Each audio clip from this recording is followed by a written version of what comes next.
people and organization love simple stuff. So we're always looking for simple things. And simple is very simple. You want to know how to do something, you have the recipe, you have what you call the best practices. Okay? You want to turn on the light, you press the button here. Okay? So it's good. You want to turn it off, you press the same button. We love this, organizations love this. Except that people in this room, you're here not to do simple stuff. You're here because you can work with complicated stuff.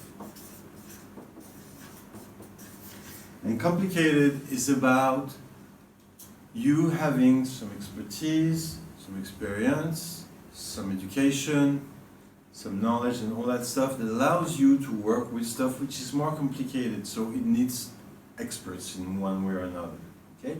So this is when organization resort to people like you or other kinds of experts, because there is some stuff which requires not just to press on a button. That's the reason why earlier I was saying, you know, this thing that you go around with, you don't need to do it because it's simple. It's not for you to do. Okay? Now, complicated means that all of you, regarding your ways of working, you came up with your own methods, your own tricks, your own approaches, your own ways to find a solution. And this is what we call good practices. Okay?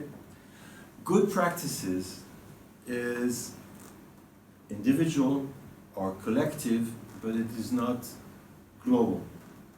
If everybody is using the same good practice, then it's best practice. Except that usually you see a lot of frustration in organization when somebody says, okay, now we are going to use this best practice, it's the same for everyone. And then people start freaking out because they have their own ways of doing things. So that, you know, infringes on their own personal space and ways to use their own knowledge. All of that actually goes in one place. At the end, you have a solution. This is what simple and complicated do. Except that what you saw earlier, just with a few tennis balls, you can get to a point where it becomes something altogether different, becomes complex. Complex means all of a sudden, from the system functioning, from the thing happening, new things happen inside. Okay? Those things that happen inside, you cannot see them coming. As of now, you are not in an environment where you look for a solution. As of now, you're in an environment that looks more like a wave.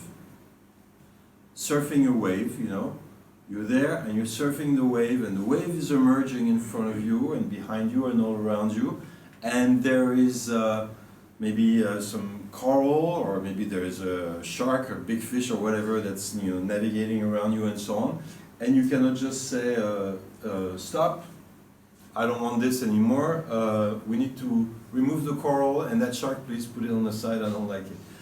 Because here you can use control, here there's no space for control. Things are happening too fast, and the more you control, the more you're actually going away from making this easy. Okay? This is what we see in organizations nowadays. In front of a complex situation, what do organizations do? They try to make it simple, and they create the last stage, which is chaos. Okay?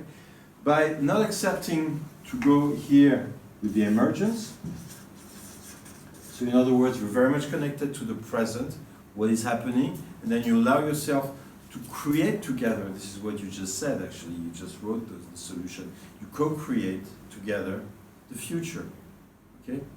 By working on your experience of the moment. But here, when you work into chaos, actually chaos is not such a bad place. In the Greek mythology, it was like a hole in the middle of nowhere from which the gods emerged. So, you know, there's potential there. But the chaos also therefore means two things. It means either that the system is dying, you know, like you see a tree, you know, it's like all the leaves are gone and you know, it's being eaten from the inside and so on, and it's going like this. So it's in a chaotic mode, like any system you could think of, dying animal or something like this.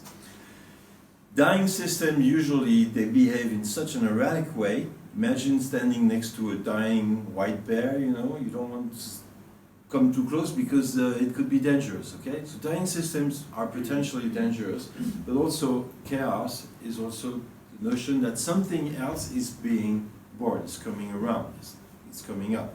So there's good news there. So it also matters very much where you put your attention. Do you look too much at what is not going to be there soon, and do you look enough at what is coming up? Okay. What we did this morning, really, we were working on how can you look at